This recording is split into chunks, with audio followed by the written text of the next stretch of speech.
Going to give a minute for Commissioner McGivern and Vice President Lazaro to arrive, and then we'll get started.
Looks like Councilor Callahan's taking full advantage of the presidency.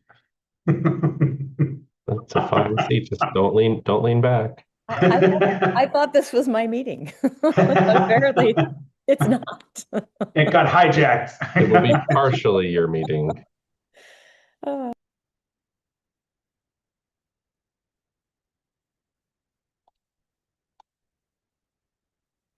And Tim, I'm going to make a co-host as well, correct?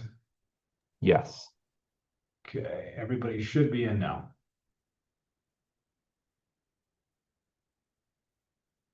All right. Medford City Council Committee of the Whole, April 1st, 2026 is called to order. Mr. Clerk, please call the roll. Councilor Callahan. Present. Councilor Lemming. Present. Councilor Mullane. Present. Councilor Scarpelli. Present. Councilor Singh. Present. Vice President Lazaro. Present. And President Beers. Present, 7 present, none absent. The meeting is called to order. Thanks everyone for being here. Sorry, Councilor Callahan, but just adjusted the forum a little bit because we have a couple of other items to discuss, but I will turn it over to you to discuss papers 26028 offered by Councilor Scarpelli, the resolution requesting a report regarding the January 2026 snow response, and 26029 offered by Councilors Mullane and Sang on the resolution to evaluate city snow removal and improve service delivery. And we do have DPW Commissioner McGivern here as well. So I'll recognize you, Councilor Callahan, since this was originally going to be Public Works and Facilities, and then you can handle this part of the meeting, and then I'll take it over when we move to the other 2 items. Thank you. Wonderful. So this is, while it is also a committee of the whole, this is the Public Works and Facilities meeting of April 1st, 2026. And we have a couple of resolutions that are related to snow removal that happened this winter. I'm not going to read the entire text of the resolution, but I will say that the first one, I think what I'll do is I'll mention both at the top before we get into discussion. But I know that the first one is about a report that I believe Commissioner McGivern will talk a little bit about, and the second one is more of a discussion. So the first one is 26-028. And essentially it asks for a written report detailing the city's response to the January 2026 snowstorm, including things like a total cost summary, the city equipment used, the contracted snow removal operators, ticketing and towing activity, operational challenges and findings, and next steps and ongoing snow removal efforts. So that's the first one, and I'll go ahead and just briefly mention the second one as well. The second one is a little bit more about just ensuring that we have a good plan going forward. And so it really is that the City Council recognize that in coordination with state managed roadways and snow removal work. The performance and timing of those operations can directly affect our residents. And that this committee conduct a post-storm evaluation of snow and ice removal, including an assessment of the service provision, equity, and accessibility, staffing, equipment, and capacity constraints, snow storage and disposal limitations, coordination with state managed roadways and crews, and communication with residents before, during, and after major snowstorms. So I think once we hear from Commissioner McGivern, then that'll really give us a lot of information to use in our discussion. And with that, I am going to turn it over to Commissioner McGivern. Thank you, Councilor Callahan. So I did respond to the City Council request in report form, and it was turned into the mayor's office. So I'm not sure if you guys have had a chance to see it or received it yet. I don't believe so. At least I haven't seen it. I don't know if the clerk's office has it. Sorry, Anna. Yeah, I Okay. think what would be the most helpful if you can give us some sort of a presentation here, because also Sure. we want to make sure that the public gets to, hear about it as well. Thank you. Yeah, so I'll just go through what was in the report, and I'll give a brief synopsis, and I can pull out some of the numbers that I may think are relevant, and you guys can ask me for other numbers that you want to see or whatever. We can go from there. So basically what the report includes is everything that you asked for, a total cost, which includes a breakdown. The total cost includes the OT, the regular hours worked, the amount that we paid contractors, and the amount we bought for salt. So those are the major cost items. There are others, but those are the major ones.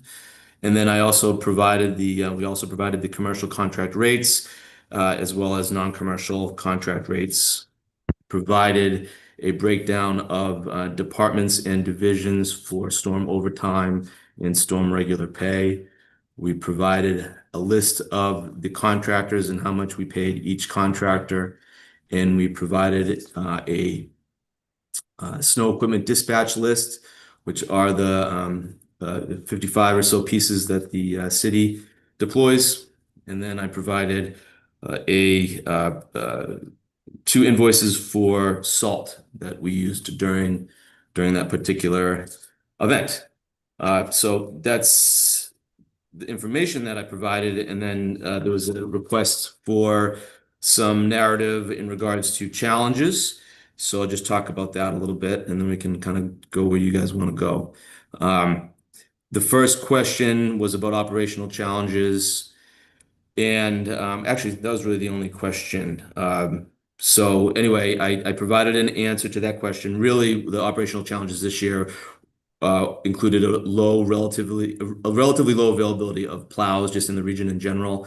We typically have between 30 and 40. Previous years, we've had up to 50 contractors or more. This January 2026 storm, we had 24.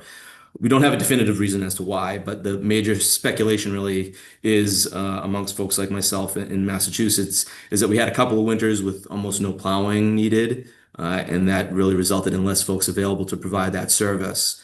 We even had some different things this year because we anticipated this. So we initiated an effort to get contractors on board early with an early sign-up bonus.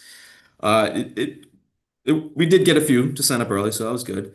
We also advertised on our trucks this year, which we don't normally do, to see if we could get a few extra phone calls. I'm not sure if that worked. It may have. We also had we have two sidewalk machines. One of them broke down during this storm, and it was a long repair. So that set us back as far as sidewalk clearing. So that's another operational challenge. That particular machine, as folks know as Luke Sidewalker, is close to retirement. So we're looking at the end of life actually for that particular machine, and we're looking to replace it. So it will become a backup until it breaks down forever, but we will keep it in good repair and buy a new one to replace it. That is the plan. A better one actually to replace it.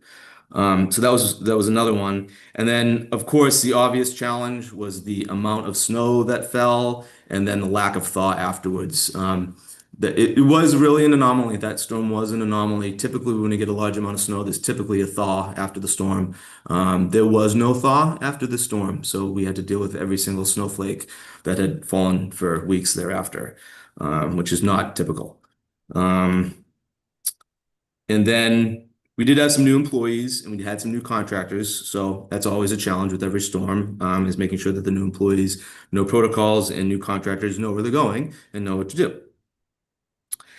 Some next steps and recommendations that I included is to support the CIP. We have 2 snow removal pieces on there. One of them has been pushed back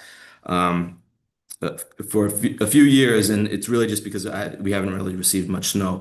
I'd like to get a snow blower loader attachment. It's a very large snow blower that goes on a loader. The problem with that piece of equipment, you end up using it maybe, well, a couple times a year if you get some big storms. You don't use it for small storms.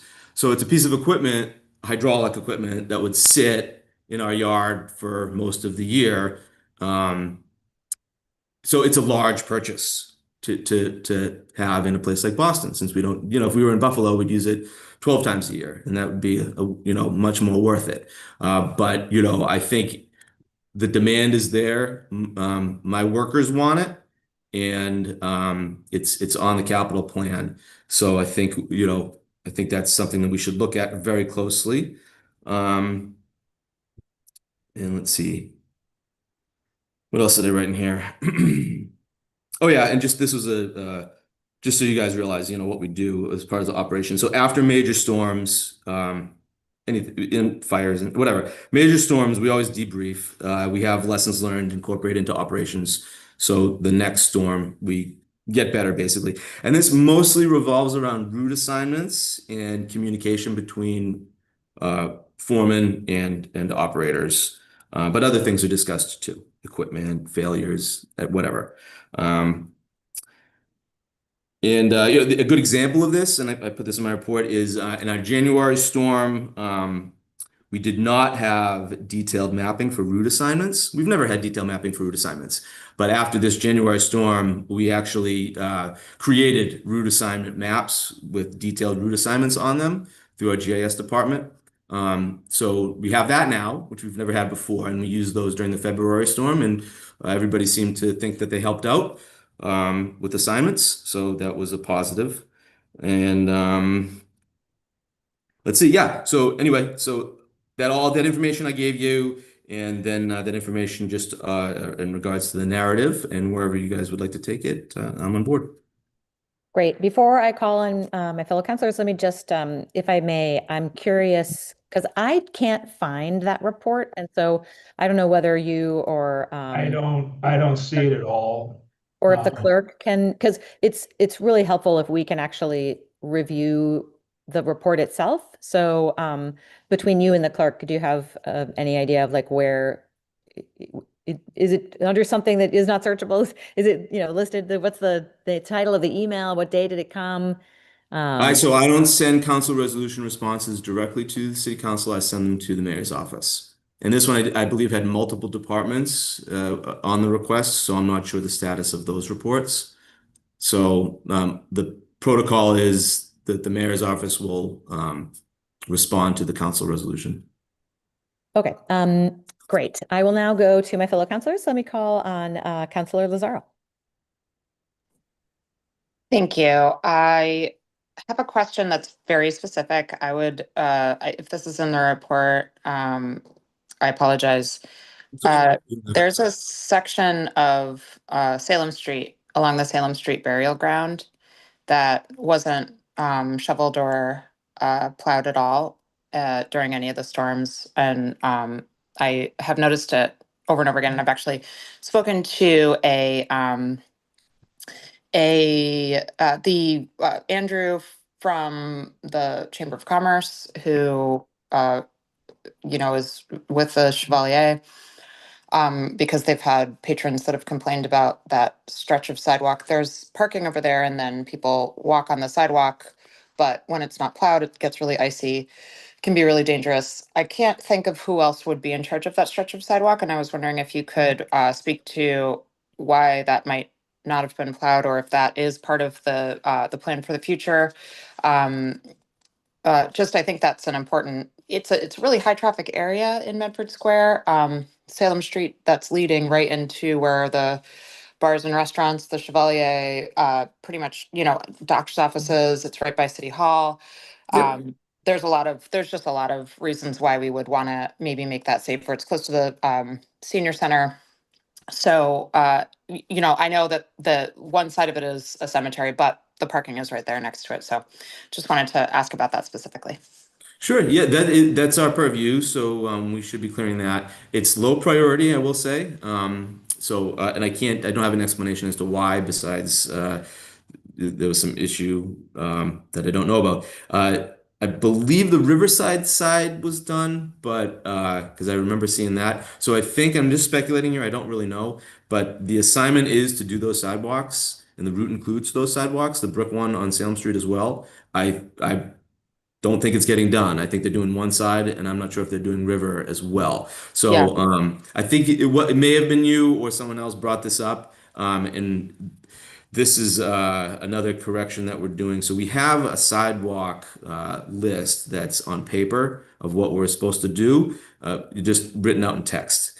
So that is, they may actually be done with it by now. But for next winter, the plan is to have a full sidewalk scope map similar to our route assignments. It's just a more complicated map to draw because of the different limits of all the sidewalks that we do.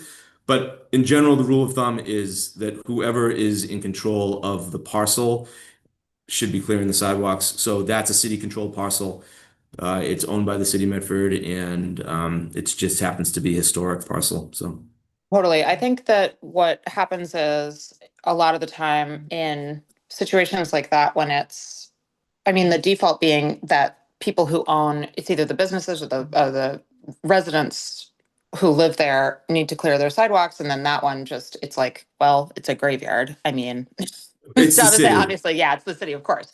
So, and because it's not, there's access to the cemetery, of course, but it's not about access to the cemetery, it's about access No. to everything around it. And if your car is parked there, and also just the other thing being, access for people getting to the doctor's office, disability, accessibility generally to the square, I just think it needs to be not low priority. And if there's any way, any process for adjusting that, I think it should be adjusted. What I mean by that is in comparison to basically first responder type stuff. So like we have a hierarchy. The first thing on the hierarchy list is during storm, keep roads clear for emergency vehicles. That's number one. Number two is keep roads clear after the storm for emergency vehicles and cleanup. And then we start getting into things like parking lots for schools, parking lots for public buildings, and sidewalks is in there too. And then sidewalks, there's a hierarchy for sidewalks as well. So it's nothing that you wouldn't want. So we do the sidewalk routes that are usually associated with the school and school bus stops first, usually. And then we move on to city parcel parking lots and sidewalks, which tend to be the parks mostly. So all the sidewalks adjacent to parks, for example. And really, this parcel should fall into that category, like a park. Yeah, exactly. So I wasn't trying to say that it's not a priority. What I'm saying is that on sort of our hierarchy, that's the better word, is hierarchy of snow clearing. It's down. It should be down with sidewalks along parks. Right, and it fell through the cracks. It wasn't supposed to never have been cleared, but what happened was it never got cleared. It became impacted. It became ice, and then people who park near there and walk to a restaurant and then patronize the businesses in Medford are walking in the street on one of the most dangerous streets that we have, where people drive really fast, and they're like all kinds of people of all walks of life walking in the street, trying not to get hit by cars in the dark, in the winter, or they're slipping on the sidewalk. So it shouldn't have happened. And I think it's whatever, it was a mistake, but it should be, prioritized in the future. And it happened last year too, it happens all the time.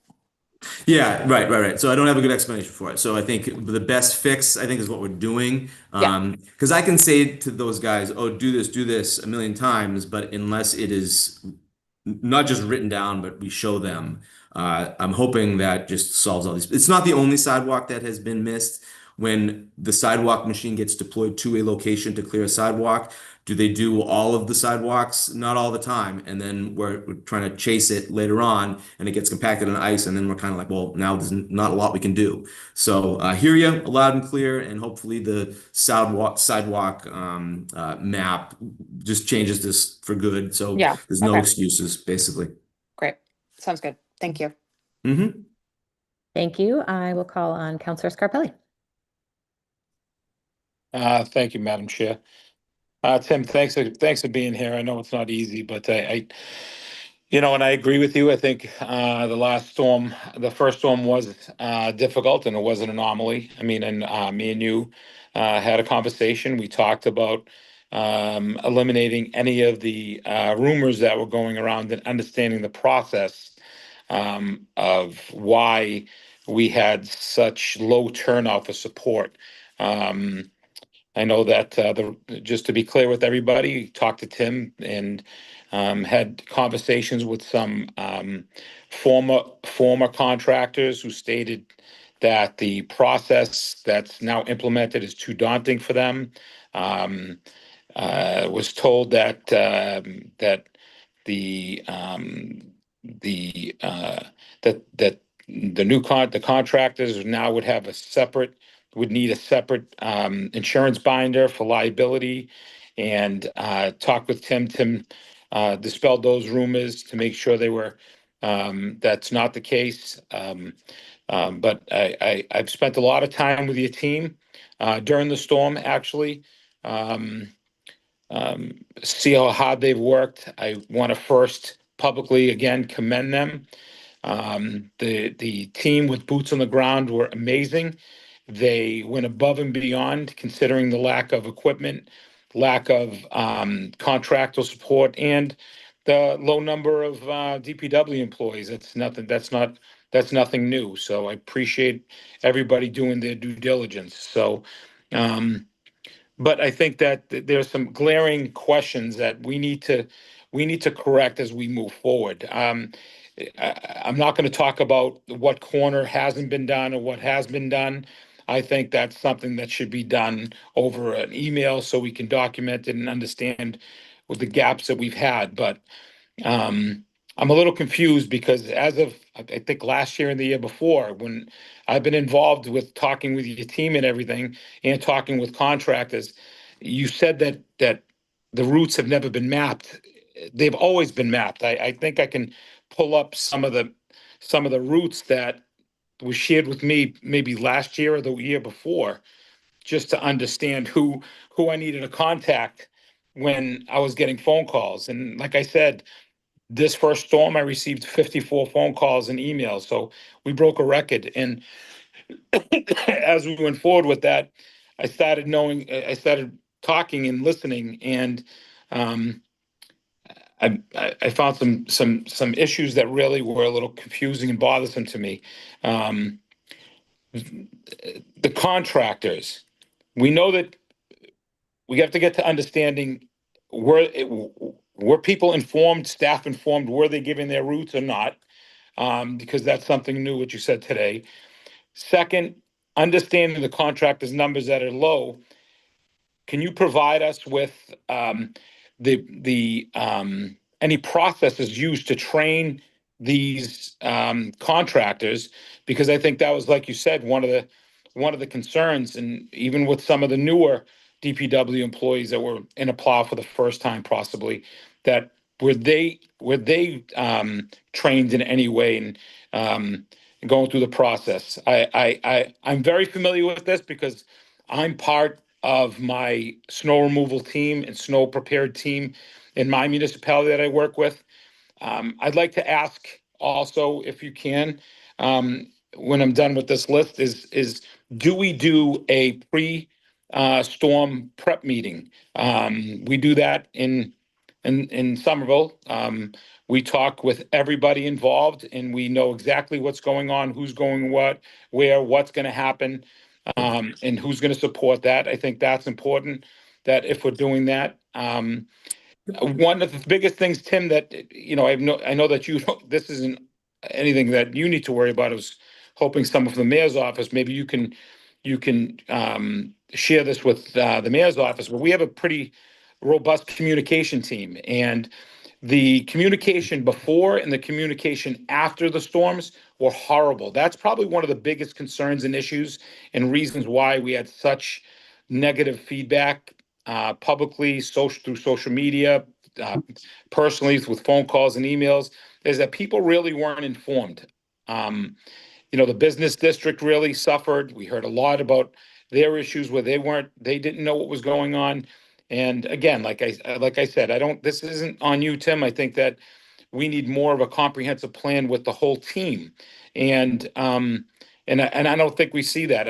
I will be honest with you, in my profession where we are, we have a group of 60 people, and the communications team is on the forefront of that because they're listening and they're relaying everything that's discussed in the pre-storm meeting to be shared with the community. So we know everything from when the cars have to be off the streets and when the parking is lifted, plus the process of how we're going to eliminate snow if needed, or so on and so forth. We can get deeper into that. One thing I've realized that I've heard, and I just need to know this. And again, I don't want to be critical with you because I think your hands are being tied, and you can maybe clarify this during the storms. If it's outside of regular work hours, is our leadership team there? Are you there? Is our assistant there, present?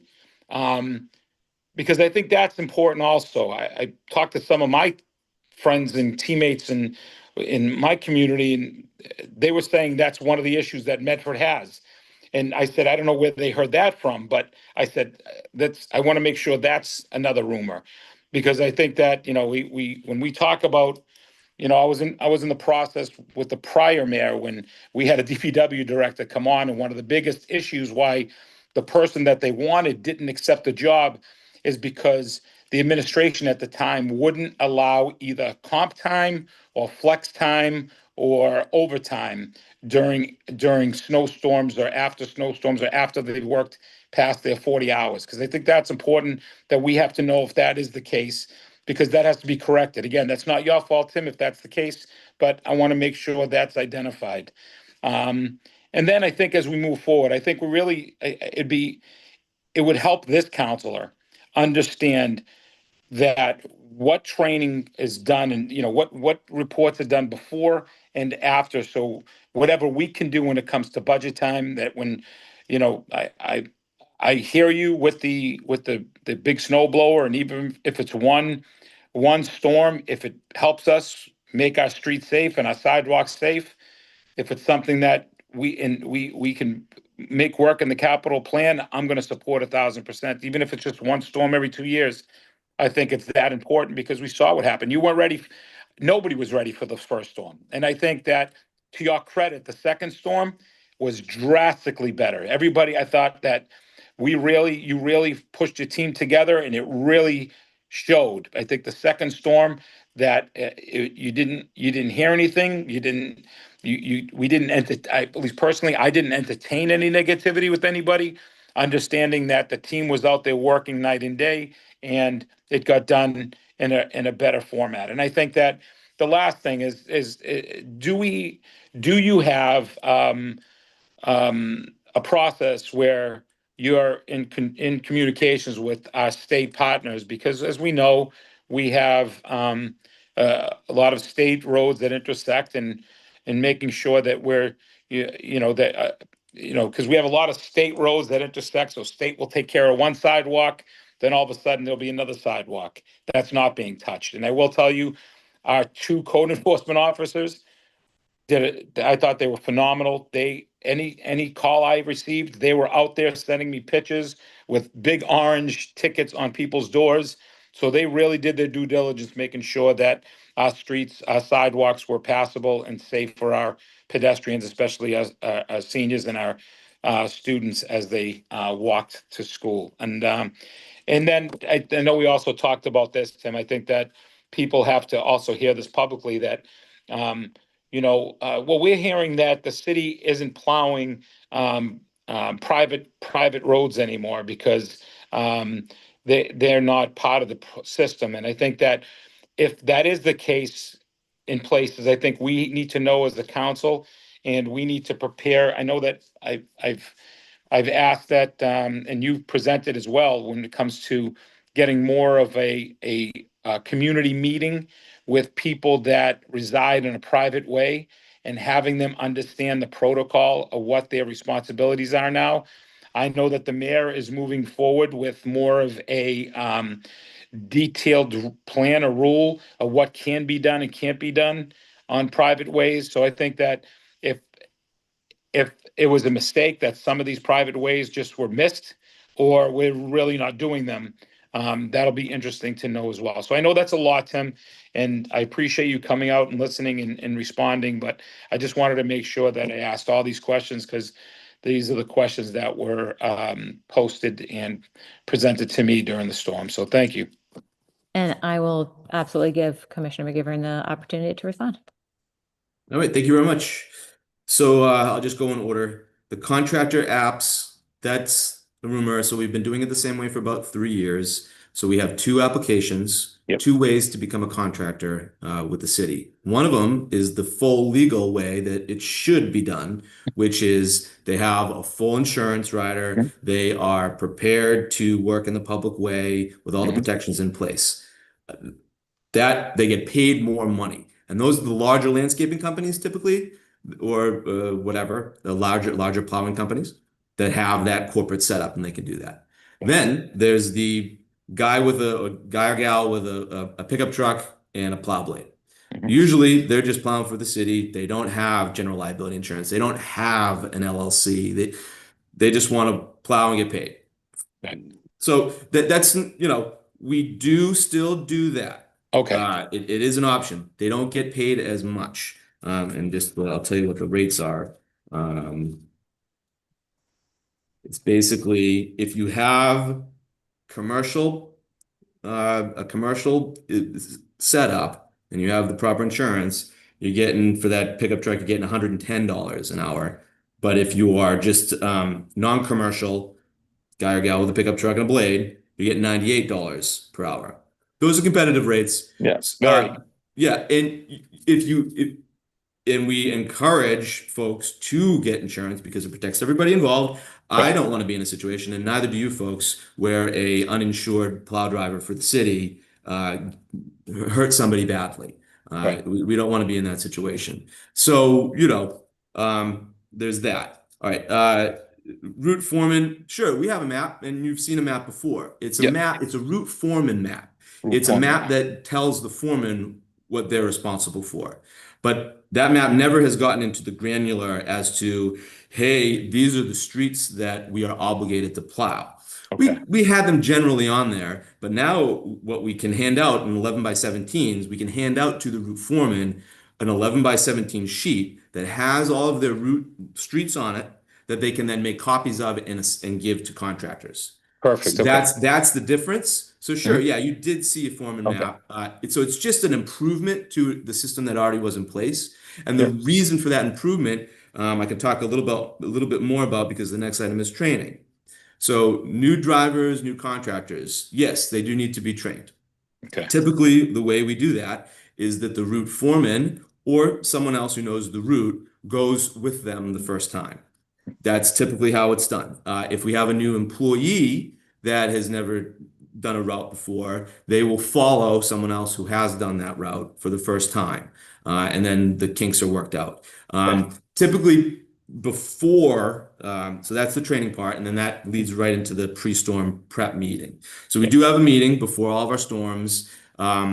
Sometimes they're up in my office. This one was down in the yard, and the police always come, or someone talks to the police. But this meeting, the police, were there.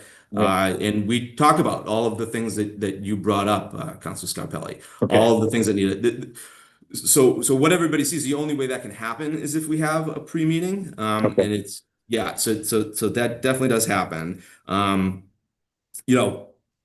comms piece of that is another set of meetings and another set of communications.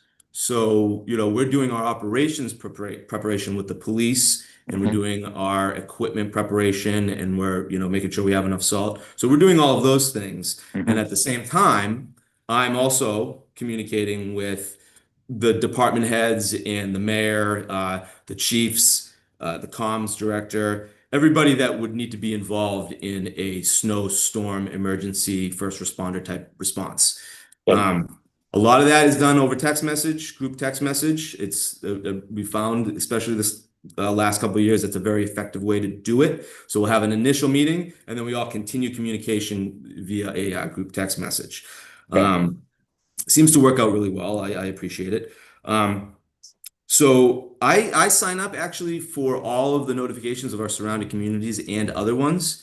So I know what they're putting out for communications on their systems. Medford's is comparable. Sometimes we give more information. We have a regular person giving the robocalls as opposed to a robot. And we tend to point folks in I think to the website in better direction than just some of the other towns and cities. But everybody does it a little bit differently. So we can learn from what our neighbors do. So, that's always there. And I agree, it's more of a comms thing. But I will tell you that that person in that department is involved usually at the very beginning when we start talking about storm prep.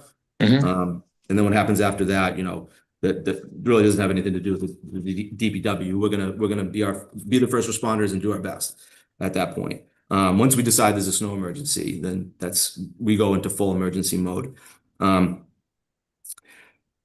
So I think I addressed all those. Leadership presence. So, me and the deputy, we don't get paid any overtime. We're salary. But we do, it's either me or him. We do show up for the storms. If he's not going to go, I go. He actually has been plowing as well for the storms with approval from the unit.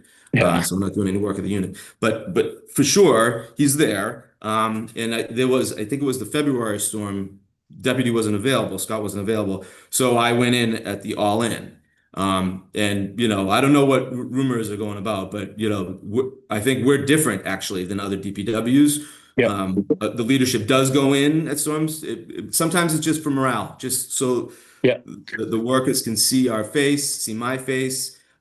They joke around with me. Why aren't you plowing? And stuff like that. I'm not getting paid overtime like they are, right? So I usually at that point want to get home, go see my kids. But getting the plow drivers out the door and seeing it happen is something that we do try to do.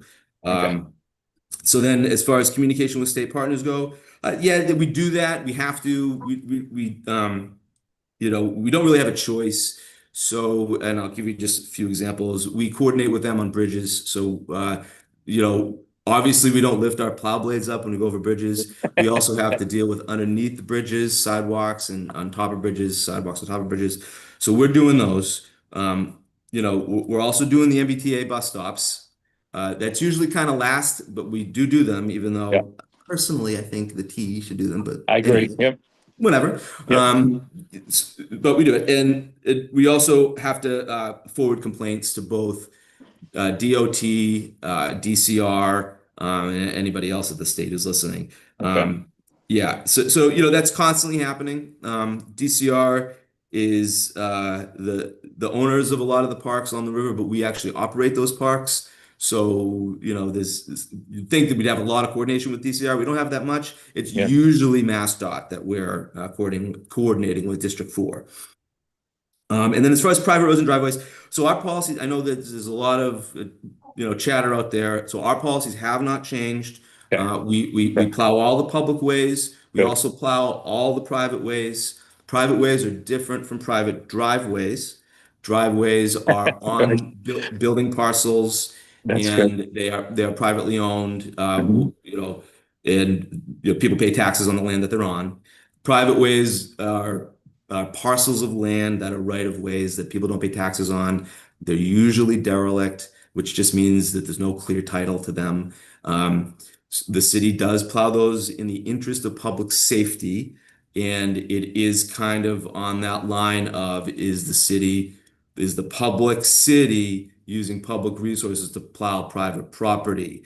We are, but we're doing it in the interest of public safety because the alternative in Medford, I don't think would be a good situation. It would have, if we were to ever not plow private ways, it would be a multi-year long transition to get from point A to point B. I don't see that happening.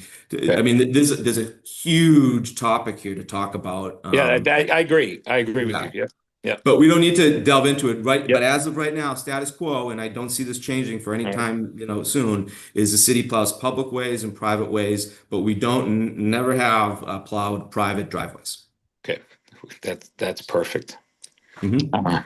All right. I think I got all your questions, Councilor Scarpelli. No, Did I miss something? that's right on. For those people who don't know, if you don't lift your blade or going over a bridge, that's how you bury the people on the other side. I learned that because that was my first mistake when I was applying for DOT one year. So I got yelled at. Oh, gotcha. Yeah, you gotta, when you go over a bridge, you're supposed to lift your Lift the blade. blade. All Yeah, right. yeah. Because they have those expansion joints at either side, and they Mhm. try to protect those. Yeah. So Well, I know it. So, but Tim, I appreciate it. And like I said, I think the team has to be commended. I think, especially from Storm 1, that was an anomaly to where we were the second storm, was drastically different. And again, like I said, the clarification, the communication, you're right. It's not you guys. I think that what the team has to, what the city has to really, what I want to see from the mayor's office is making sure that everybody's informed as much as possible with all the process. So they're not having to call us to call DPW or on something that's very simple. And I think that that's important. I think that, and to be clear, it was some of the employees in our neighboring community that said, "Hey, what are you guys doing? A, B, and C." These are just, so that's why I wanted to share with you so you know. I think that you've been great. Me and you have talked many times, and when I hear a rumor, I call you right away, and that's why I wanted to bring these out to you publicly. And I appreciate all of the answers and the time you took to answer those questions. So I really appreciate it, Tim. Thanks. yeah, absolutely. Yep, I'm always available if you guys have Yep. questions. Thank you. Thank you. I'm going to recognize Councillor Singh. Thank you. Thanks, Tim, for being here with us today. Before I say anything, very grateful to the staff at DPW for all their work clearing all the snow from this year. I mean, it was an incredible amount of snow that I don't think many of us were expecting, and certainly a lot of hard work. I heard staff on the roads at all times. Of the day during the storms. And I think a lot of residents, despite what, complaints we may have heard, um, a lot, if not most, if not all of the residents that I talked to, I think recognized that it was a really tough storm and that people were working really, really hard. I also want to just thank you for your responsiveness during the storm in terms of the roads that I was sending in, the communications about state roads, helping pass that on to MassDOT. It was very helpful to residents in the city as well. Um, I think a lot of the questions I have, there's significant overlap with other counselors who've already asked questions before. A lot of Councilor Scarpelli's questions, Councilor Lazzaro's questions about like public sidewalks and um, accessing businesses and I mean hospitals and clinics, stuff like that. I think a lot of people found it difficult to get to their appointments. And so it's good to know that we'll have more of a plan for the sidewalks for the next year going forward as well.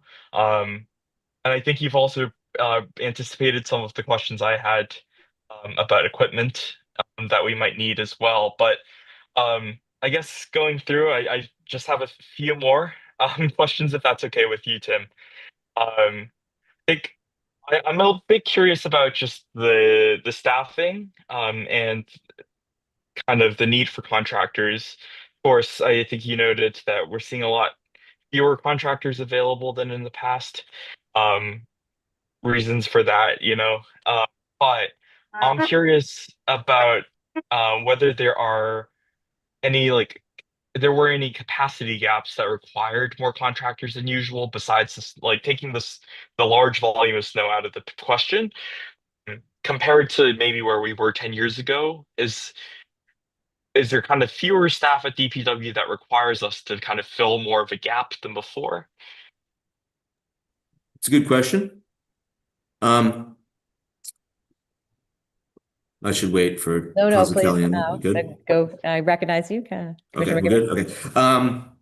So it's a good question. So just so folks are aware, so the DPW just in general over time, decades, has been getting smaller. So there was a time, people tell me, I haven't gone and looked at annual reports, but I have looked at some annual reports from back in the day. People say that we were 120 people, which I wouldn't be surprised. Right now we're at 70. So if there was a time that they tell me about, we were double.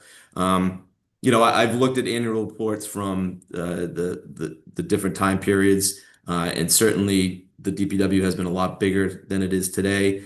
We, as I think many of you know, we effectively get a cut almost every single year. And as you can imagine, over time, you just lose kind of one position at a time, and we go from 120 to here we are at 70. Uh, you know, as you know, I'm working on sort of right sizing each division. I talk about it a little bit almost every time at budget season. Highway is better than it was last year because we got 3 more positions there. But it's really a matter of time. If you doubled the amount of pieces that we had on the road from 50 to 100, then we're going to clear the roads about twice as quick. So that math is pretty simple and it's real. So when we have 50 or so of our own pieces and then we get 30 or so contractors, we're talking 80 pieces of equipment out on the road. So that's still less than our peak days of an internal DPW. If we had 120 people in DPW and highway, you had 100 plows to their disposal in-house, then we probably don't even need to call any contractors. But then, of course, you have to support that staff all year round. So hopefully that kind of sheds a little bit of light on that. It's not necessarily you look at the amount of snow and the size of the city and say, oh, well, we're going to need 100 pieces of equipment for that. It's more like we have 50, so it's going to take, X amount of hours to clear the streets. I would say if we had less than I don't know, 70 or so, 70 would be our 50 plus another 20 contractors. We're starting to probably get on that border of it's not big enough, there's not enough. And we talked about that this year, like what is not enough?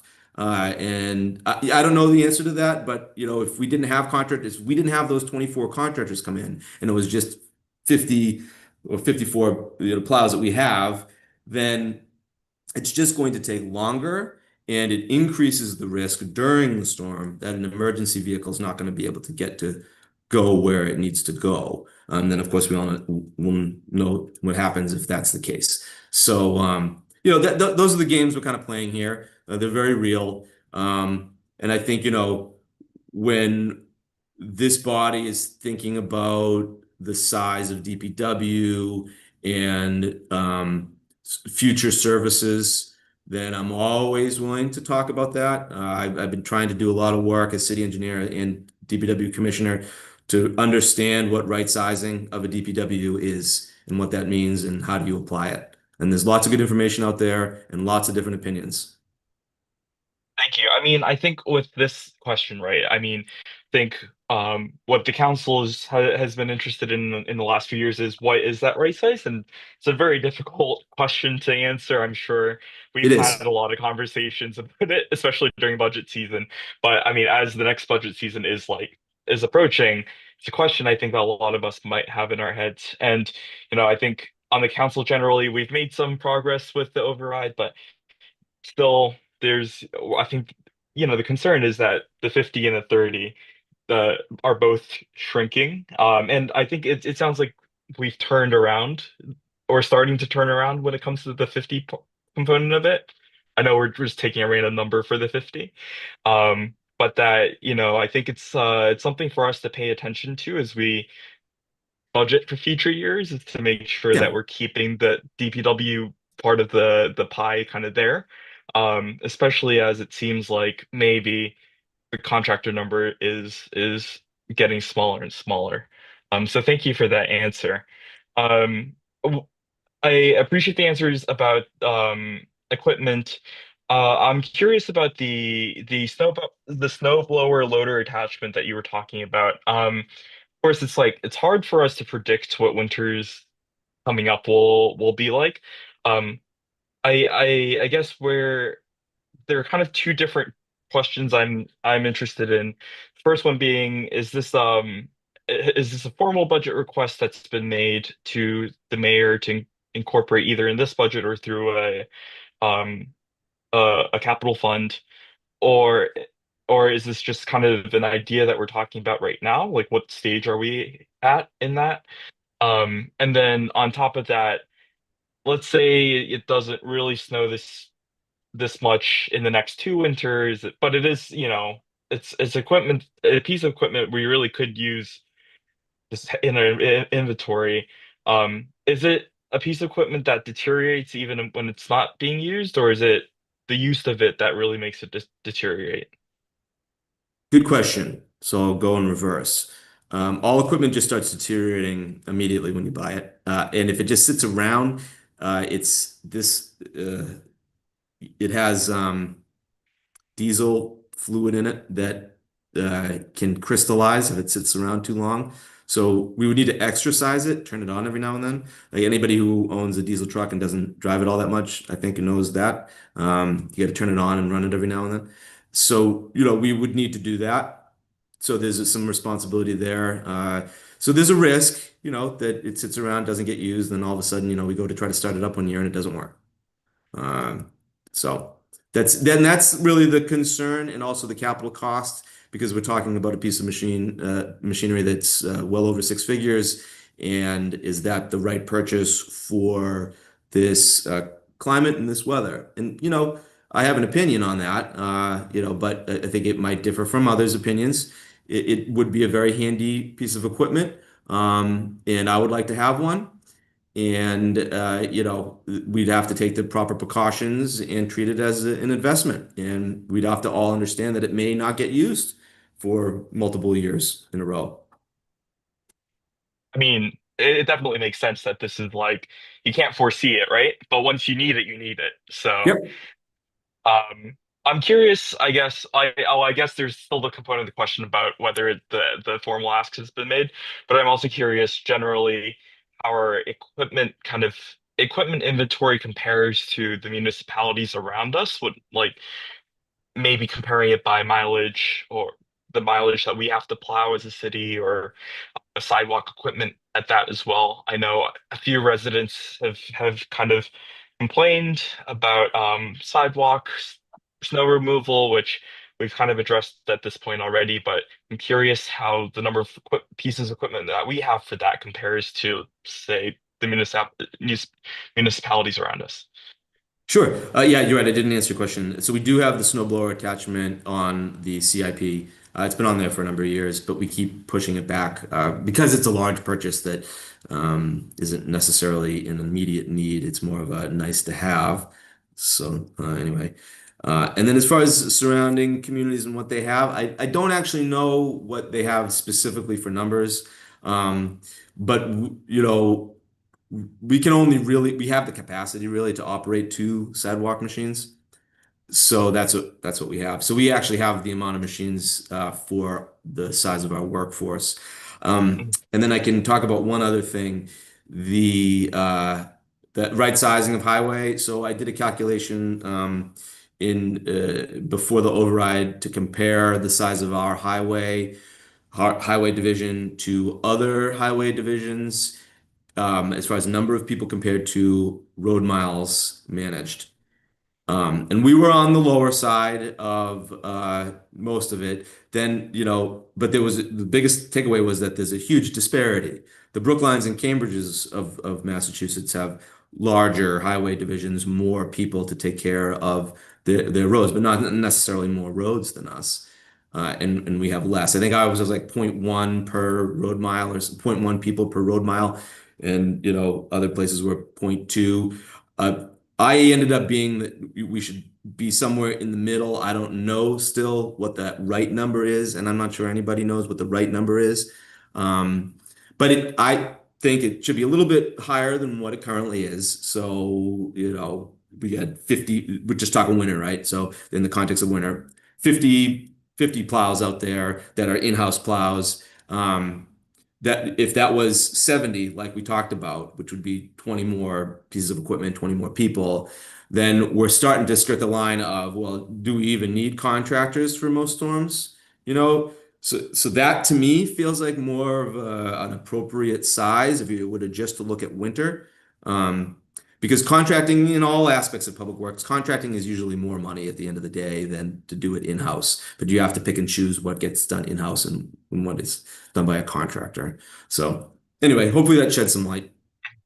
Yeah, no, well, it definitely does. Well, I was gonna ask actually, how do we choose what gets done in-house versus what gets done by a contractor? It has a lot to do with regularity. That's one of the variables. So if it's something that we're going to do every week or every month, then you start to say, well, that should be in-house. A lot of that already is in-house. So, like for example, one of the things that we had to decide in-house or contractor somewhat recently is how to deal with sidewalk repairs. We have thousands of sidewalk repair requests. We have to prioritize them, figure out what we're going to do with them. If they're categorized as that street's going to receive a capital improvement, then highway's not going to go do spot repairs there. Highway's going to do spot repairs that are not going to be problematic from like a mobilization standpoint. A good example is if we hire a contractor to do spot repairs on sidewalks, which we have in previous years, you're basically paying a contractor to move their equipment from one place to another. So that's not a good use of money. So that would be something that you say, well, we need to do that in-house because why are we spending 80 cents on the dollar on moving a machine to another spot in the city? So that's just an example, one example of how you make the determination. Is that going to be in-house or is that going to be, outhouse or contractor? There are more, of course. I guess in the context of winter storms, is there a difference between like what they're doing on the road or not really? No, Okay. we have it's 3 inches. It's written down in our contract. So 3 inches. If the forecast is for 3 inches and above, then we set a contractor call in time, and that's when the contractors come in. It's after DPW all in. So we do highway first, and that's where you see Salters out, and then it's DPW all in. So all members of DPW come in, and then usually a couple hours after that is when contractors come in. So that by that time, all the foremen have their route assignments worked out, how many contractors they need, etc. Got it. Thanks for that. I apologize to my fellow counselors and for my volume of questions. But this is a great opportunity, and I think we're all learning a lot. It was something that came up, I think, between all of us months ago, but also in conversations with private contractors, is just that the fact that it was really hard to find places to put snow um, with this storm. I guess what are our current snow storage and disposal constraints? What happens operationally when that capacity is maxed out? And are there any plans for, I mean, any kind of ideas about what we can do about that problem? I don't think we've maxed out yet. We have some locations for snow storage. The biggest hurdle for snow storage is the loading and hauling of the snow. It's not usually finding a location. We have a few. Wrights Pond is one of our main locations. So the parking lot, not the pond. We don't put it in the pond. We put it in the parking lot. And then there are others. We used which we don't usually use the high school practice field this year because we didn't have any place to put the snow that was there. So we get creative. But yeah, like I said, it's not necessarily the location. It's usually the hauling of the snow. We can haul it ourselves. It just takes a long time. If we decide to haul a street, then we're at that street all day hauling. We're not doing other things.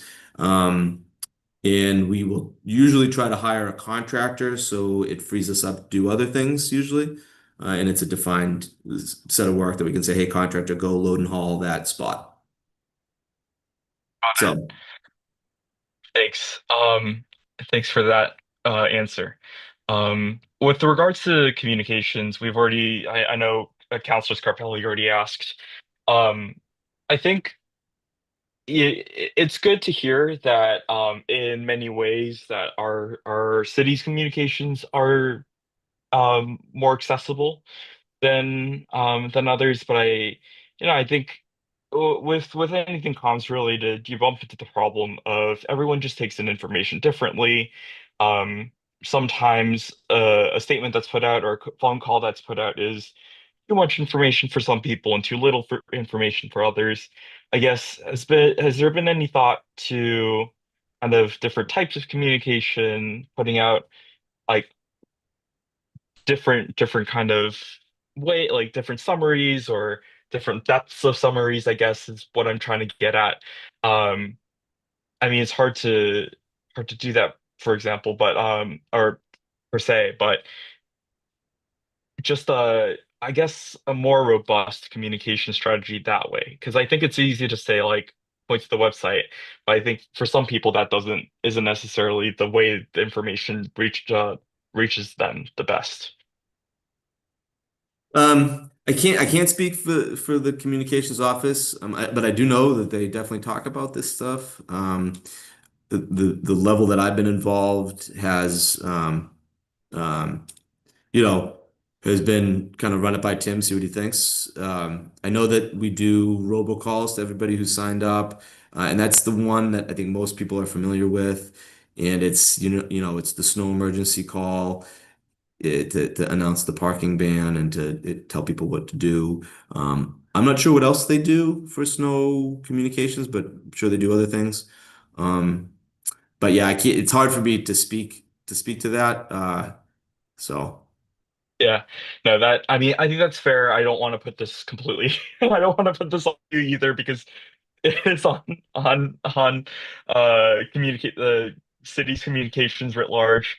Um, but I there were a lot of residents I think who called or emailed in were like they just don't really understand the priority kind of hierarchy that we have set in the city. And I think with the second storm, there was something put out so that on social media, so that got clearer. But I think in the future, being proactive about the information, I'm just putting this into the ether, hoping that someone is listening. Yeah, I'm But listening. I think I would be am. Yeah. helpful. Yeah, I think there's a process where they select what information is going to be put out there, and I know there's a method behind that. I just can't speak to that method. Great. Yeah, no, I think that's fair. And I guess my last question is just about the coordination with the state. I mean, the MBTA really should be clearing their bus stops and there are, certain lanes in like big kind of traffic centers like Wellington Circle that weren't cleared. And I guess what's the best way for all of us to make sure that that work gets done? Like, what's the best way for us to support you guys in pushing them to do more? Is there We're in anything we can District. do? Sure. We're in District 4, so MassDOT's District 4. So if there's Wellington Circle's a good example. If Wellington Circle is having problems, you certainly can call the city and we will route your complaint to District 4. But you can also call District 4 or contact District 4 directly. I know they have contact information if you have complaints. But calling the DPW and telling us about it is always an option too, if you don't want to go through that website search. So, feel free to do that. I think there were, a handful, at least that I was involved in. I'm sure there were more of complaints having to do with state roads, even 93. I think Councilor Lemming maybe made me aware of some work on 93 that wasn't done. So we submitted that. I think they got it on their second round, so stuff like that. Always happy to help pass those along. But if folks want to call directly, it's District 4. Um, I know other counselors have questions and the public have questions. I have just one short one, which is a resident complaint I got a lot, just in terms of contractors and plowers kind of dumping snow on the sidewalks that they've already plowed. Of course, the snow ordinance kind of says that's not a huge problem, but I think a lot of residents are still worried about that and worried about, they maybe they didn't take pictures before, so they can't really prove that they had cleared it. Is there anything you'd have to say to that? It's a challenge because it's almost impossible to plow a road without creating a windrow, which blocks or fills in plowing or shoveling that a resident has already done. But I also have a driveway in Medford, and I also deal with the same exact problem.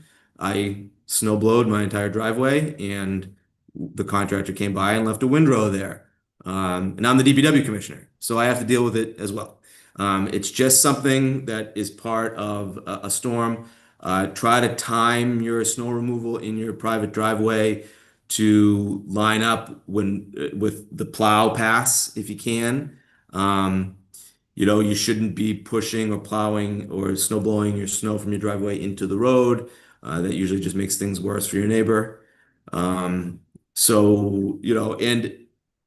if we do, and this happens, if we do plow snow from, say, one street that's teed into your street, and we plow that snow onto a sidewalk or driveway apron that was already cleared, now there's a pile of snow there, call us. We'll put it on the list. We dealt with maybe 6 or 7 of those this year. It's just really the amount of snow and where to put it. We usually then have to go back after we've cleared the road for emergency vehicles. We have to go back, clean up, move piles, haul away snow, all that. And the January storm, all of that lasted almost a month. Thanks so much, Tim. I don't want to take up even more of the council's time, so I appreciate Sure. all your answers. Mm-hmm. Just realized I was on mute. I will turn it over to President Bears. Thank you. And I'll be super brief because we really got to move into executive session. Number one, Artemis 2 has launched and is in high Earth orbit. So just if anyone was wondering, astronauts going to the moon soon. That happened in the last 30 minutes of discussion. So just wanted people to know that. Everyone has asked all the questions that I had. The only thing I wanted to bring up was I think it's really important to consider, or at least think about how we're going to potentially at some point implement a priority sidewalk snow removal program. I know that requires more staff. I know that requires more equipment. We did draft up a map in 2021 and 2022 before you were the commissioner, Tim, but I think, we have that somewhere and you may have seen it at some point, but that is I think the next priority to address some of the accessibility issues that we see in severe snowstorms. So just wanted to keep that on the radar as something that has been identified as a priority for a while, and that I think that would be really valuable to a lot of residents here in the city. So that's all I got. Do you feel like responding, Commissioner McGivern? Nope, I'm just taking that in. I think I've opined maybe on that program before, and it would take a program that is supported with money and resources. Great. I want to go ahead and give the public a chance to weigh in. Please raise your hand if you would like to speak.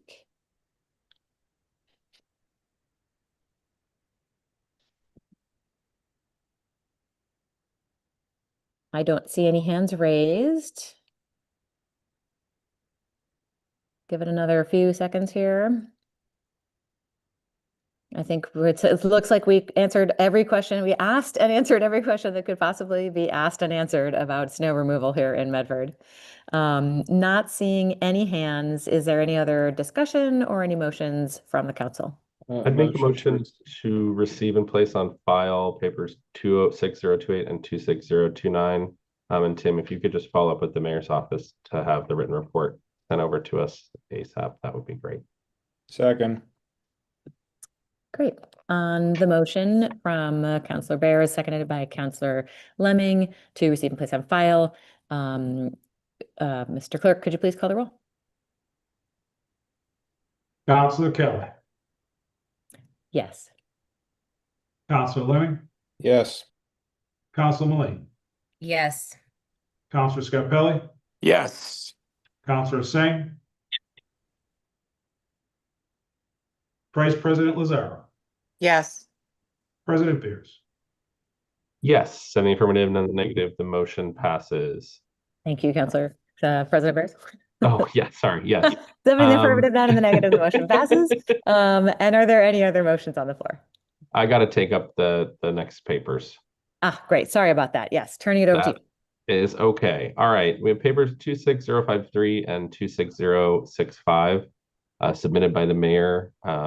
Litigation strategy, request to enter executive session per Mass General Law, Chapter 30A, Section 21A3.